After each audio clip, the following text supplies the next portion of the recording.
મઢે જાય ભુવાની પાસે ચપટી નખાવે, વધારે લેવડાવે, દાણા જોવડાવે કે જે કઈ તકલીફ આ તે હોય. લાલા કાકા ખરેખર નરું સત્ય બોલું છું. મઢે જઈને વધારે મરાવીને આવે ને વળી પાસે અહીં તાપી કાંઠે આવીને મૂકા ભુવાને પૂછે કે લ્યો તો જોવો તો અમારે મઢે કર્યું બરોબર કર્યું ને.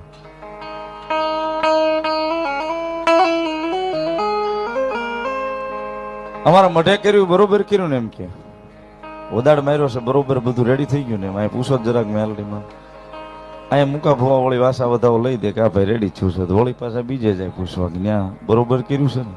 ના એમ તો કે તાપી કાંઠેથી કીધું છે બરોબર એમ, પણ છતાંય પાકું કરી લઈએ. આમાં ભરોહો તૂટે સાહેબ, આમાં ધર્મ ક્યાંથી મઢેથી કામ કરે.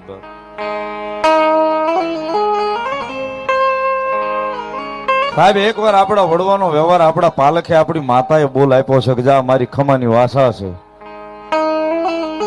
મારી ખમાની વાસા છે, આલે માથે ઠાકરનો વધાવો કે કદાચ 100 વર્ષ વયા જાય, 100 વર્ષ માથે આની માથે મેઘ ન લાગે ને ભલામણા પછી જો એની વાત ઉપર શંકા કરીએ તો સાહેબ કયા ભાવ આપણે સુખી થાય.